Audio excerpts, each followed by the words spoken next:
So welcome back to my bridge course. ये course design है for BCA, BBA, biotech and 11th-12th का जो crash course होता है उनके लिए। इसके अंदर मैंने 11th और 12th के जितने भी टॉपिक्स है उसकी समरी और उसका क्रश बनाकर मैंने इस वाले कोर्स में मैंने डाला है। तो इसके काफी मॉड्यूल्स है। तो जो मॉड्यूल अभी हम पढ़ रहे हैं वो है हमारा मॉड्यूल ऑफ इंटीग्रेशन। सो इस वाले मॉड्यूल के अंदर हम इंटीग्रेशन पढ़ेंगे। इसके अंदर मल्टीपल वीडियोस होगी, 5 या 6 वीडियोस होगी, क्योंकि इंटीग्रेशन एक ऐसा टॉपिक है जिसके अंदर आपके पास मल्टीपल टेक्निक्स होती है। तो हर एक टेक्निक के लिए हमारे पास एक वीडियो होगी। ये वाली वीडियो के लिए हम बेसिक कवर करेंगे कि बेसिक ऑफ इंटीग्रेशन क्या होता है। ठीक है, तो हम बिना टाइम वेस्ट करे स्टार्ट करते हैं बेसिक ऑफ इंटीग्रेशन। तो सबसे पहले तो हमें ये सीखना है कि इंटीग्रेशन का मतलब क्या होता है। तो देखो अभी के लिए आप ये जान लो इंटीग्रेशन का मतलब क्या है। Integration is a reverse process of differentiation. मतलब कि आपने किसी फंक्शन का डेरिवेटिव कर दिया, अगर उस डेरिवेटिव को इंटीग्रेट करोगे तो आपको पहला वाला फंक्शन मिल जाएगा। जैसे कि मान लो कि आपके पास एक फंक्शन fx है, ठीक है, उसको मैंने कर दिया d/dx। ठीक है, मैंने इस फंक्शन का ले लिया डेरिवेटिव। डेरिवेटिव करने के बाद सपोज मुझे कैपिटल fx मिल गया। कुछ भी आ सकता है यहाँ पे, फंक्शन कुछ भी हो सकता है, साइन है, कोस आ जाएगा, ठीक है, जो भी फंक्शन है उसको मैंने डिफरेंशिएट करके अगर मेरा fx आ गया ना, अगर मैं fx का इंटीग्रेशन का मतलब क्या है, fx का इंटीग्रेशन मतलब वो दोबारा से मुझे fx मिल जाए। मतलब कि इंटीग्रेशन जो fx जो होगा वो मेरा वो क्या बन जाएगा, वो मेरा स्मॉल fx बन जाएगा। और जब हम इंटीग्रेट करते हैं तो इंटीग्रेट के बाद हम प्लस सी लगाते हैं। सी इज एन आर्बिट्री कांस्टेंट। वो क्यों लगाते हैं वो भी हम देखते हैं। तो अभी हमने क्या समझा कि integration is a reverse process of differentiation. एक एग्जांपल लेते हैं, जैसे कि मान लो d/dx ऑफ x²। ठीक है, मेरे पास ये फंक्शन है, इसका डेरिवेटिव सबको पता है। डेरिवेटिव क्या होगा, x² का डेरिवेटिव होता है 2x। तो इसका मतलब 2x का इंटीग्रेशन क्या हो जाएगा, x²। ठीक है, तो integration of 2x dx is equal to क्या बन जाएगा मेरा x²। और हम प्लस सी भी लगाते हैं फॉर आर्बिट्री कांस्टेंट। ये क्यों लगाते हैं, देखो अगर मैं इसको डेरिवेटिव कर दूं, इस पूरे फंक्शन को डेरिवेटिव करूं तो मुझे ये मिल जाएगा। ठीक है, इधर भी देखो, अगर मान लो ये पूरा इसका इंटीग्रेशन ये है तो इसका डिफरेंशिएशन आपका ये हो जाएगा, क्योंकि c का जो डेरिवेटिव होता है वो 0 होता है, इसलिए हम c लगा देते हैं यहाँ पे। ठीक है, तो अभी हमें समझ आया कि integration is a reverse process of differentiation. अब इंटीग्रेशन का सिंबल क्या होता है वो भी देख लो, क्योंकि मैंने तो यहाँ पे डायरेक्टली बता दिया। इंटीग्रेशन सिंबल होता है कि इंटीग्रेशन ऐसे सांप बनाना है, ऐसे कर ऐसे सांप बनाना है, और जिस भी फंक्शन का इंटीग्रेशन लेना है ना fx, और किसके रिस्पेक्ट में लेना है, dx के रिस्पेक्ट में। तो this is the symbol of integration. ठीक है, तो मतलब जैसे मान लो मुझे इंटीग्रेट करना था इसको, तो आप जैसे जब डेरिवेटिव करते हो तो आपको ये देखते हो किसके रिस्पेक्ट में डेरिवेटिव करो। जैसे मान लो मुझे x² को डेरिवेटिव करना है विद रिस्पेक्ट टू x, तो ये इंपॉर्टेंट है x² को किसके रिस्पेक्ट में करोगे आप डेरिवेटिव, x के रिस्पेक्ट में। तो x² का डेरिवेटिव 2x होता है। ठीक है, तो 2x का इंटीग्रेशन क्या हो जाएगा, उल्टा हो जाएगा x²। ठीक है, तो जब इंटीग्रेट भी करते हो तो भी आपको ये देखना किसके रिस्पेक्ट में इंटीग्रेट कर रहे हो। क्लियर है, तो बेसिक जो था सिंबल वाइज नोटेशन वो तो ये है आपकी। अब हम कुछ एग्जांपल करते हैं, क्योंकि जब हम एग्जांपल करते हैं तो चीज हमें समझ आती है कि इसका सार क्या है। ठीक है, तो ये तो था integration is a reverse process of differentiation. देखो इंटीग्रेशन अभी के लिए हम समझ रहे हैं reverse process of differentiation, but integration के बहुत सारे एप्लीकेशंस है। इंटीग्रेशन से हम एरिया निकाल सकते हैं, इंटीग्रेशन से हम वॉल्यूम भी निकाल सकते हैं, इंटीग्रेशन से हम बहुत चीजें निकाल सकते हैं। बट सबसे पहले हमें यह सीखना है कि इंटीग्रेशन को करना कैसे, कैलकुलेशन कैसे करनी है। तो अभी के लिए हम ये क्या समझेंगे, integration is a reverse process of differentiation. ठीक है, अब आ जाओ फॉर्मूले पे। अब देखो इंटीग्रेशन ऑफ xn, x की पावर n का इंटीग्रेशन क्या है, x power n+1 upon n+1 plus c। c is an arbitrary constant. जब भी आप किसी फंक्शन को इंटीग्रेट करोगे तो प्लस c लगाना है, where c is an arbitrary constant. क्यों, क्योंकि जब इसका डिफरेंशिएट करोगे ना तो ये तो c का डेरिवेटिव तो 0 हो जाएगा और इसका डेरिवेटिव यही आएगा, इसलिए हम यहाँ पे c लगा देते हैं, क्योंकि c का जो डेरिवेटिव होगा वो आपका 0 हो जाता है। ठीक है, अब मुझे इस वाले फॉर्मूले को अच्छे से समझना है, ये काफी इंपॉर्टेंट फॉर्मूला है। ठीक है, हम क्या करेंगे, हमारे पास ना कुछ स्टैंडर्ड फंक्शंस हैं, हमें उनके इंटीग्रेशन के फॉर्मूले सीखने हैं। उसके बाद कोई भी क्वेश्चन अगर हमारे पास आएगा तो हम उसको स्टैंडर्ड फॉर्मूले में कन्वर्ट करेंगे और फिर हम उसका इंटीग्रेट करेंगे। ठीक है, so integration of x power n, x का dx के रिस्पेक्ट में जो इंटीग्रेशन क्या होगा, ऊपर अगर n है तो क्या करना है, x की पावर जो ही n लिखा हुआ ना n+1 upon n+1 plus c, ये आपका सिंपल सा फॉर्मूला है। अब हम इस फॉर्मूले को यहाँ पे अप्लाई करते हैं, उनको सोल्व करते हैं। अब देखो सबसे पहला वाला क्वेश्चन है आपका इंटीग्रेशन ऑफ x dx। अब देखो इसको इंटीग्रेट कैसे करना है,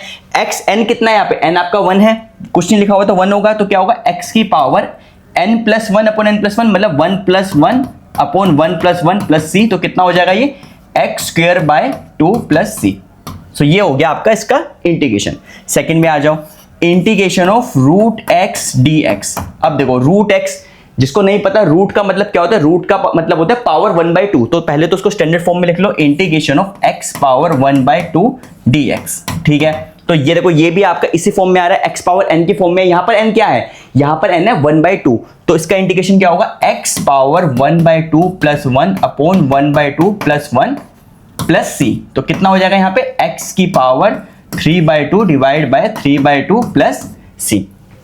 तो इसका इंटीग्रेशन हो गया। ठीक है, अब इसका इंटीग्रेशन करते हैं, इसको भी देखते हैं। थर्ड वन क्या है आपका, x क्यूब रूट। इसका मतलब क्या है, देखो रूट का मतलब तो 1/2 होता है, ऊपर 3 भी है। तो अगर यहां पर ऐसे लिखा हुआ है x dx, तो इसका मतलब क्या है आपका इंटीग्रेशन ऑफ x, 3 तो ऊपर था ही था, और रूट का मतलब क्या होता है 1/2, तो इंटू 1/2 हो जाएगा dx। तो इसका मतलब क्या हुआ, ये हुआ x की पावर 3/2 dx।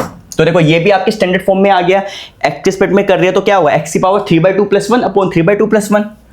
सो x की power 3/2 plus 1 upon 3/2 plus 1 plus c। तो कितना होगा, x की पावर 3/2 प्लस 1 कितना हो जाएगा, 5/2 divide by 5/2 plus c।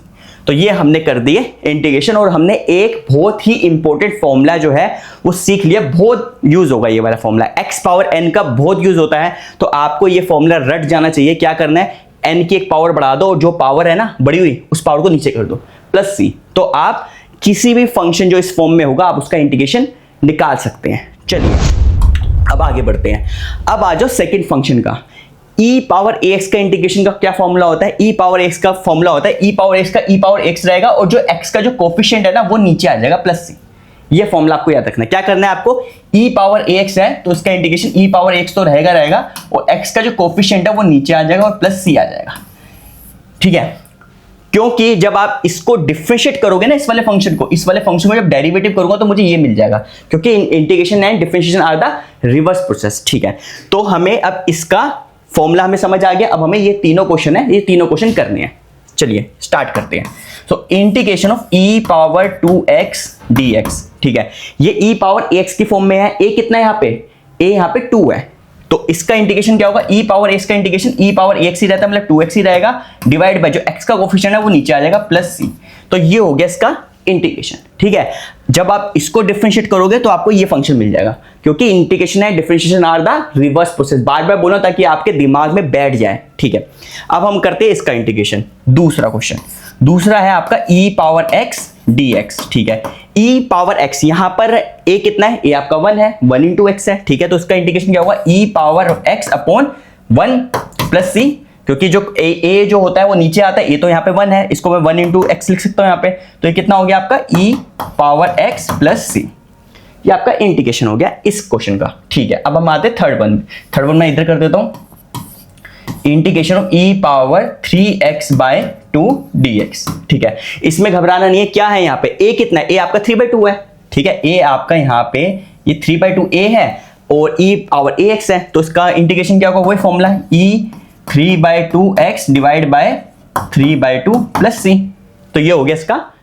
So next है हमारे पास a पावर bx। अब देखो लास्ट वाले क्वेश्चन में हमारा क्या था, e पावर ax। देखो ये e का मतलब क्या होता है, e इज अ वैल्यू है, ये 2.71 एंड सो ऑन। e एक इरेशनल नंबर है जिसकी वैल्यू 2.71 एंड समथिंग होती है। ठीक है, तो उसका आपका इंटीग्रेशन ये होता है, अगर मान लो इस e के जगह पे कोई एक रैंडम a लिखा हो, कोई और कांस्टेंट लिखा हो, यहाँ पे ये e आपका कांस्टेंट है जिसकी वैल्यू ये है, यहाँ पर क्या लिखा हुआ है, a power bx, a is an constant. ठीक है, तो उसका इंटीग्रेशन क्या होता है, a पावर bx का, a पावर bx का इंटीग्रेशन a पावर bx ही रहेगा, और नीचे क्या हो जाएगा, b log a। ठीक है, b ln a, मतलब ये log है जिसका बेस e है। अगर आपको log और ln में कोई कंफ्यूजन है तो नीचे कमेंट लिखिए, मैं उसमें एक अलग से सेपरेट वीडियो बनाऊंगा ln और log में क्या फर्क है और log होता क्या है। ठीक है, तो सबसे पहले क्या करना है आपको, a power bx means b log a। ठीक है, b ln a। तो सबसे पहला वाला क्वेश्चन करते हैं, integration of 2 power 2x dx। ठीक है, तो इसका इंटीग्रेशन क्या होगा, तो जो पहले ये है पूरा पूरा ऐसे का ऐसे ही लिख दो, ये पहले 2 पावर 2x, ये तो ऐसे कैसे लिख दे, डिवाइड बाय, फिर क्या लिखना है यहाँ पे, जो ऊपर लिखा है ना b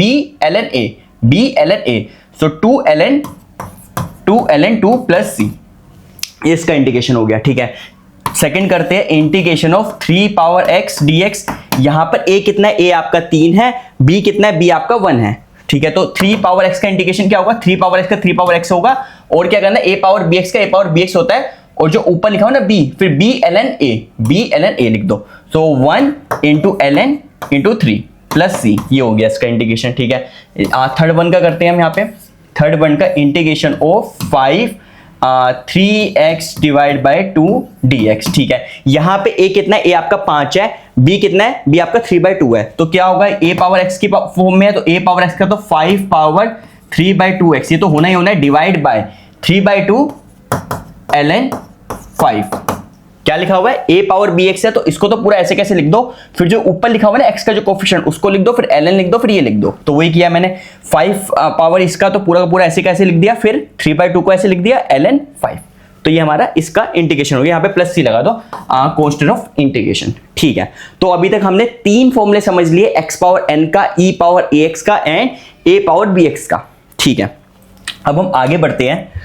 अब देखो, अब ना एक प्रॉपर्टी है इंटीग्रेशन की, जिस प्रॉपर्टी से आप बहुत सारे फंक्शन को इंटीग्रेट कर पाओगे। देखो प्रॉपर्टी क्या है, प्रॉपर्टी ये कहती है कि अगर integration of fx plus gx, अगर दो फंक्शन का आपको इंटीग्रेशन करना है, मतलब एक फंक्शन fx है, एक फंक्शन gx है, उसका सम को अगर आप इंटीग्रेट कर रहे हो ना, तो आप क्या करो, आप अलग अलग इंटीग्रेट कर दो, fx को अलग इंटीग्रेट करो, gx को अलग कर दो, फिर प्लस लगा दो, इससे बहुत आपको फायदा मिलता है। दूसरी चीज, इंटीग्रेशन ऑफ के एफ एक्स, के कोई कांस्टेंट है, अगर के टाइम्स एफ एक्स को इंटीग्रेट करो तो ये के कांस्टेंट जो है ना इंटीग्रेशन के बाहर आ जाता है।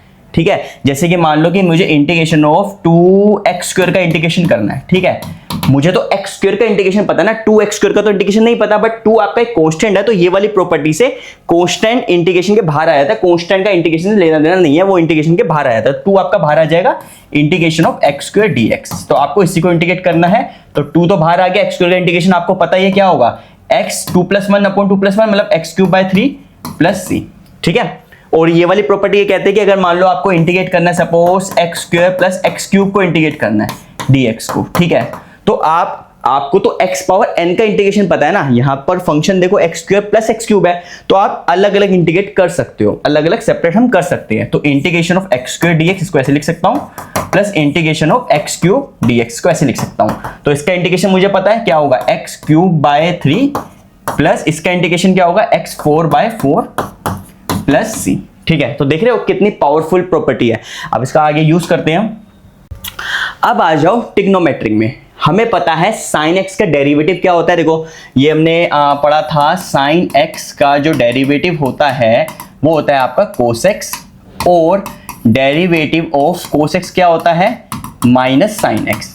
तो सिंपल सी बात है, तो cos x का इंटीग्रेशन क्या होगा, sin x हो जाएगा, और sin x का इंटीग्रेशन क्या होगा, ये माइनस से चलेगा तो माइनस cos x।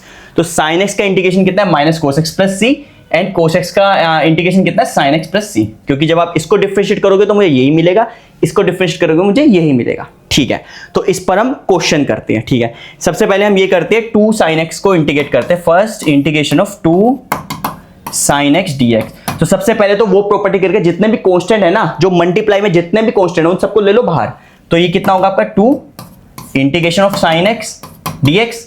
ठीक है, अब sin x का इंटीग्रेशन कितना होता है, minus cos x plus c, तो ये -2 तो बाहर ही था, minus cos x plus c, c is N arbitrary constant. ठीक है, एक ही बार कांस्टेंट आपको लिखना है। ठीक है, सेकंड आ गया आपका 3 cos x plus 5 sin x, integration of 3 cos x plus 5 sin x dx।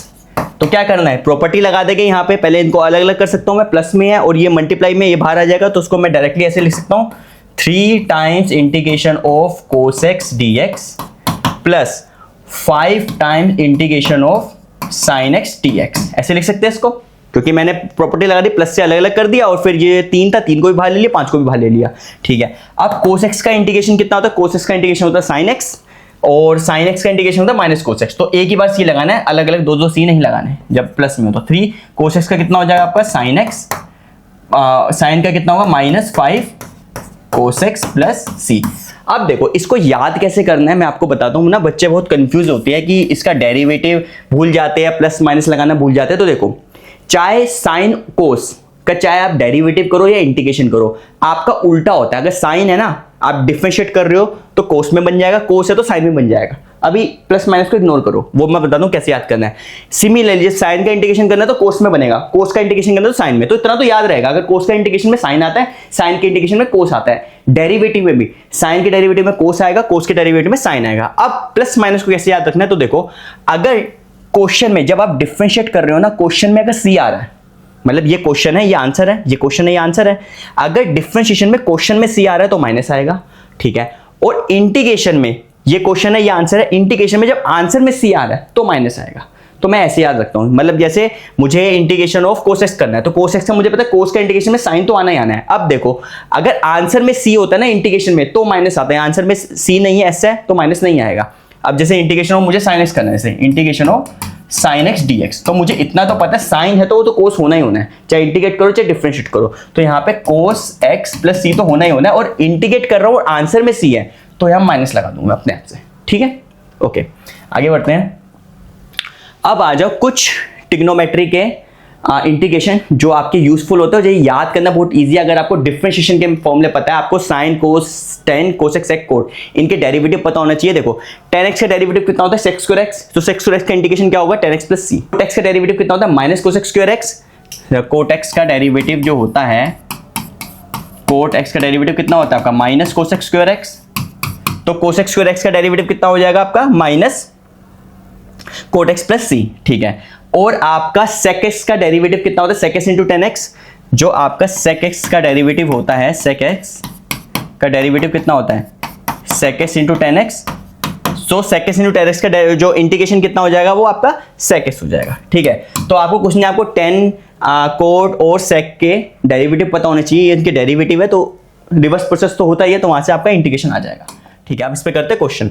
उससे पहले हमारे पास कुछ इंपॉर्टेंट ट्रिग्नोमेट्रिक आइडेंटिटीज है जो आपको पता होनी चाहिए, जो हम 7th 8th क्लास में करते हैं। Sine square theta plus cos square x equal to 1 होता है, ठीक है। Cosec square x minus cos square x equal to 1 होता है। Sec square x minus tan square x equal to 1 होता है, ठीक है। अब इनको याद कैसे करना है, मैंने याद करने का भी तरीका बता दूं। देखो हम ऐसे करते हैं ना, यहाँ पे पंडित बद्री प्रसाद हर हर बोले, ठीक है। तो ये आपका साइन होता है, ये आपका कोस होता है, ये आपका टेन होता है, ये आपका कोसेक होता है, ये आपका सेक होता है, ये आपका कोट होता है, ठीक है। तो हमें एक तो रिलेशन ये बनता है sine square x plus cos square equal to 1, ये तो याद ही रहता है, सबको याद रहेगा ये तो, ठीक है। ये तो 5th क्लास के बच्चों को भी याद रहेगा, sine square x plus cos square equal to 1 होगा, ठीक है। दूसरा रिलेशन इन दोनों में होता है और तीसरा रिलेशन इन दोनों में होता है, प्लस सेक और टेन में। तो यहाँ का sec square x minus tan square x equal to 1, sec square x minus tan square x equal to 1, और cosec square x minus cot square x equal to 1, cosec square x minus cot square equal to 1। तो मैं इस diagram से मुझे थोड़ा direction मिल जाता है कि फॉर्मूला कैसे बनने वाला है, ठीक है। ओके सो अब आ जाओ मेन प्रॉब्लम है। अभी हमने बेसिक फॉर्मूले जो है वो सीख लिए, बेसिक आपका इतना ही है, जो sine cos x n e x इन्हीं के फॉर्मूले पता होने चाहिए। अब हम जो भी इंटीग्रेट करेंगे ना, वो हम करेंगे टेक्निक से, ठीक है। तो अभी जैसे मुझे इसको इंटीग्रेट करना है 1/1 प्लस साइन एक्स का, ऐसे तो मुझे कोई फॉर्मूला पता नहीं है। जब मुझे फॉर्मूला नहीं पता तो उसको फॉर्मूले की फॉर्म में लेकर आना है। फॉर्म में कैसे लेकर आना है, वो सिंपल सी बात है, जब आप रैशनलाइज करो, थोड़ा सा सिंप्लीफाई करो, जब आप प्रैक्टिस करोगे तो आपको पता चल जाएगा। इंटीग्रेशन में ना थोड़ी सी प्रॉब्लम होती है शुरुआत में, जब आप डिफरेंशिएशन कर रहे होते हो। तो डेरिवेटिव में क्या है, आपके पास प्रोडक्ट रूल है, आपके पास क्वोशिएंट रूल है, आपको एक मेथड पता है, वो चीज लगानी हो जाती है। बट इंटीग्रेशन में क्या होता है, आपके पास लिमिटेड फॉर्मूले होते हैं, तो आपको क्वेश्चन को पहले फॉर्मूले की फॉर्म में लेकर आना है। फॉर्मूले की फॉर्म में लेकर आओगे, उसके बाद आप उसको फॉर्मूला लगा सकते हो। अभी ये 1/1 प्लस साइन एक्स का मुझे फॉर्मूला नहीं पता, तो मैं क्या करूंगा, मुझे कुछ समझ नहीं आ रहा, तो मैं एक काम करता हूं, मैं इसको रैशनलाइज ही कर लेता हूं, क्योंकि नीचे डिनोमिनेटर में कुछ चीज दी हुई है, रैशनलाइज करके देखते क्या होता है, ठीक है। तो dx/1 प्लस साइन एक्स था आपके पास, तो इसको मैं रैशनलाइज करूं तो 1/1 plus sine x into 1 minus sine x divide by 1 minus sine x dx, ये मैंने कर दिया, ठीक है। तो उसको अगर मैं सोल्व करूं तो क्या मिलेगा, integration of 1 minus sine x, A square minus B square का फॉर्मूला बन जाएगा A square minus sine square x dx, ठीक है। तो sine square x plus cos square equal to 1 होता है, तो 1 माइनस साइन स्क्वायर एक्स कितना हो जाएगा, कोस स्क्वायर एक्स हो जाएगा, ठीक है। तो ऊपर तो 1 माइनस साइन एक्स ही रहेगा यहाँ पे, अपॉन ये कितना हो जाएगा आपका कोस स्क्वायर एक्स dx, ठीक है। अब मैं क्या करता हूँ, अभी भी मुझे समझ नहीं आ रहा, मैं इसको अलग अलग करके देखता हूँ, ठीक है। आप करते रहो, जब भी आपको इंटीग्रेशन क्वेश्चन आए ना, कुछ ना कुछ जो भी समझ आ रहा है ना, सिंप्लीफाई जितना कर सकते हो करते रहो, अपने आप स्टैंडर्ड फॉर्म में बन जाएगा वो। ये अब आ गया 1/cos स्क्वायर एक्स कितना होता है, सेक स्क्वायर एक्स, ठीक है, माइनस ये sine square x upon cos square x आ गया, इसको मैंने अलग कर दिया, और ये कितना हो जाएगा आपका dx, इसको अलग कर देता हूं यहाँ पे, साइन अपॉन कोस कितना हो जाएगा, साइन अपॉन कोस, यहाँ पे पहले लिख लेता हूँ एक स्टेप और, sign x upon cos square x था dx, ठीक है। तो सेक स्क्वायर एक्स का इंटीग्रेशन कितना होता है, सेक स्क्वायर एक्स का इंटीग्रेशन कितना होता है, जो हमने यहाँ पे किया था, सेक स्क्वायर एक्स का जो इंटीग्रेशन जो हमने किया था, सेक स्क्वायर एक्स का इंटीग्रेशन कितना होता है 10x, क्योंकि 10x का डेरिवेटिव सेक स्क्वायर एक्स होता है, तो इसका इंटीग्रेशन कितना होगा यहाँ पे 10x माइनस, अब देखो इसका इंटीग्रेशन पता है, देखो एक साइन अपॉन कोस, यहाँ पे दो कोस है ना, cos x into cos x, तो एक साइन अपॉन कोस तो 10 बन जाएगा 10x। अब नीचे एक और कोस बचा, उस कोस को मैं ऊपर ले जाऊंगा तो कितना मिल जाएगा मुझे, सेक एक्स dx, ठीक है। सो सेक एक्स इंटू 10x, ये किसका, इसका इंटीग्रेशन किस, सेक एक्स का डेरिवेटिव क्या होता है, सेक एक्स इंटू 10x, ठीक है। जब मैं डेरिवेटिव ऑफ सेक एक्स करता हूं तो उसका कितना होता है डेरिवेटिव, सेक एक्स इंटू 10x, तो सेक एक्स इंटू 10x का इंटीग्रेशन कितना होगा, सेक एक्स, तो कितना होगा यहाँ पे 10x minus sec x plus C, हो गया, ठीक है। ये थोड़ी सी आपको प्रैक्टिस करनी पड़ेगी तो आपको हो जाएगा, बेसिक आपको आइडेंटिटी पता होनी चाहिए, साइन अपॉन कोस 10 होता है, 1 अपॉन कोस सेक होता है, ये सब चीज़ आपको थोड़ा थोड़ा सा पता होना चाहिए, करके आपको आ जाएगा। अब जैसे मुझे ये क्वेश्चन है, यहाँ पर भी मुझे कुछ समझ नहीं आ रहा क्या करूँ, 1 plus sine x upon 1 minus sine x, इसका डायरेक्ट फॉर्मूला तो मुझे नहीं पता, तो उसको क्या करना है, इसको मुझे सिंप्लीफाई करना है, सिंप्लीफाई करने के लिए मुझे कुछ समझ नहीं आ रहा तो मैं क्या करूँगा, उसको रैशनलाइज कर लेता हूँ, ठीक है। तो रैशनलाइज करता हूँ, integration of 1 plus sine x upon 1 minus sine x dx, ठीक है। तो इसको मैं जब रैशनलाइज करूंगा तो कितना होगा, 1 plus sine x upon 1 minus sine x multiply by 1 minus sine x divide by 1 minus sine x dx, ठीक है। इसको मैंने उससे, अच्छा 1 माइनस है तो 1 प्लस कर देता हूँ, 1 plus sine x 1 plus sign, इसको मैंने रैशनलाइज कर दिया, फिर नीचे ए स्क्वायर माइनस बी स्क्वायर का फॉर्मूला जो लगता है वो लगाना है यहाँ पे। तो 1 plus sine x 1 plus sine x कितना हो जाएगा, 1 plus sine x square upon ये a plus b, a minus b कितना हो, a square minus sine square x dx। अब यहाँ पे 1 minus sine square x again आपका कोस स्क्वायर एक्स हो जाएगा, और 1 प्लस साइन एक्स का whole square, a plus b का होल स्क्वायर का फॉर्मूला खोल दो, यहाँ पे कितना मिलेगा, यहाँ पे इज इक्वल टू ये हो जाएगा a square plus b square plus 2 into a into b 2 into sine x upon ये 1 माइनस साइन स्क्वायर एक्स कितना हो जाएगा आपका, कोस स्क्वायर एक्स dx, ठीक है। अब क्या करना है, अब इसको अलग अलग कर दो, ठीक है। Integration of 1 upon cos square x, 1 upon कोस कितना होता है सेक्स, तो 1 अपॉन कोस स्क्वायर एक्स कितना हो जाएगा आपका सेक स्क्वायर एक्स प्लस इस, और इसको अलग अलग भी कर लेता हूं, चलो अलग अलग मैं बाद में कर लूंगा, ये हो गया सेक स्क्वायर एक्स, ठीक है, प्लस ये sine square x upon cos square, sine upon कोस 10 होता है, तो sine square x upon cos square x कितना हो जाएगा 10 स्क्वायर एक्स प्लस ये 2 यहाँ का 2 ही रहेगा, साइन अपॉन ये कोस एक्स इंटू कोस है, तो एक साइन अपॉन कोस तो 10 हो जाएगा, और 1 अपॉन कोस बचेगा, वो ऊपर ले जाएगा सेक हो जाएगा, तो ये कितना बन जाएगा आपका 10x into sec x dx, ठीक है। क्या था ये साइन अपॉन कोस इंटू कोस था, एक साइन अपॉन कोस तो 10 बन गया, और यहाँ पर एक कोस एक्स्ट्रा बचा हुआ था, उस कोस को ऊपर ले जाएगा तो आपका सेक बन जाएगा, तो ये हो गया। अब इसको मैं अलग अलग कर सकता हूँ, सबके फॉर्मूले मुझे पता है, अभी तो देखो नहीं, अभी सेक स्क्वायर एक्स का मुझे पता है, 10 स्क्वायर एक्स का नहीं पता, तो देखो मुझे पता है एक आइडेंटिटी कि आपका sec square x minus 10 square x equal to 1 होता है, ठीक है। तो यहाँ से 10 स्क्वायर एक्स कितना हो जाएगा, यहाँ से मेरा 10 स्क्वायर एक्स कितना हो जाएगा, सेक स्क्वायर एक्स माइनस 1, ये हो जाएगा। तो इस 10 स्क्वायर एक्स को मैं सेक स्क्वायर एक्स की फॉर्म में लिख लेता हूँ, क्योंकि मुझे सेक स्क्वायर का फॉर्मूला पता है इंटीग्रेशन का, ठीक है। तो ये कितना हो जाएगा आपका सेक स्क्वायर एक्स प्लस ये 10 स्क्वायर एक्स की जगह पे मैं लिख सकता हूँ sec square x minus 1 plus 2, इस 10x इंटू सेक एक्स का तो इंटीग्रेशन मुझे पता है, सेक एक्स आएगा 10x into sec x dx, ठीक है। अब क्या करना है, इज इक्वल टू इंटीग्रेशन, ये 2 सेक स्क्वायर एक्स हो जाएगा, तो 2 sec square x minus 1 plus 2 10x into sec x, और यहाँ पर आ गया आपका dx, ठीक है। अब इसको मैं इंटीग्रेट करूंगा तो 2 सेक स्क्वायर एक्स, अब सेक स्क्वायर एक्स का इंटीग्रेशन कितना होता है, तो is equal to sec square x का इंटीग्रेशन कितना होगा 10x, तो 2 10x, ठीक है, माइनस 1 का इंटीग्रेशन कितना होगा, देखो 1 का इंटीग्रेशन कितना होगा आपका x, कैसे होगा मैं बताता हूं, प्लस 2 तो बाहर आ जाएगा, 10x इंटू सेक एक्स का इंटीग्रेशन कितना होगा, सेक एक्स का डेरिवेटिव कितना होता है, सेक एक्स का derivative 10x into sec x होता है, तो इसका इंटीग्रेशन कितना होगा सेक एक्स प्लस सी। ठीक है, अब देखो आप कह रहे हो 1 का इंटीग्रेशन मैंने x क्यों लिखा, ये इसका तो वैसे आंसर आ गया, तो वो मैं बता देता हूं आपको।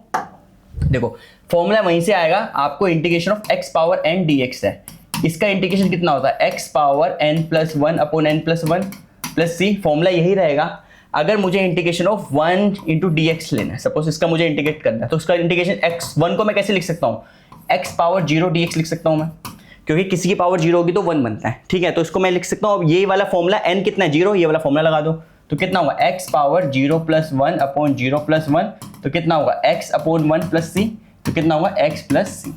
ठीक है, ऐसे आपको जैसे भी कांस्टेंट का अगर इंटीग्रेशन लेना है, जैसे 3 dx, मुझे 3 को इंटीग्रेट करना है, तो क्या करना है, पहले 3 को तो बाहर ले लो, 3 को मैंने बाहर ले लिया, इंटीग्रेशन 1 इंटू dx हो जाएगा, और 1 का इंटीग्रेशन कितना होता है x, जो हमने ऊपर किया था 3x प्लस सी।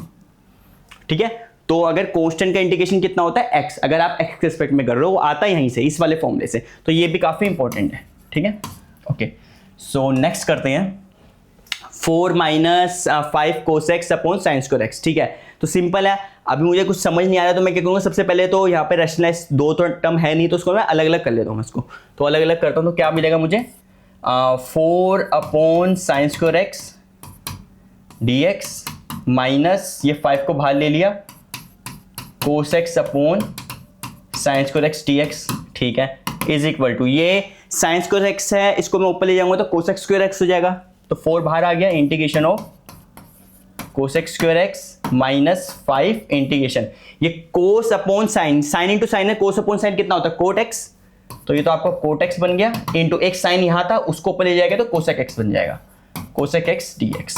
ठीक, अब कोसेक स्क्वायर एक्स का इंटीग्रेशन क्या होता है, हमने अभी लास्ट वाले में किया था कि कोट का डेरिवेटिव कितना होता है, कोट एक्स का डेरिवेटिव कितना होता है, कोट एक्स का डेरिवेटिव जो होता है वो होता है minus cosec square x, minus cosec square x plus minus cosec square x होता है इसका।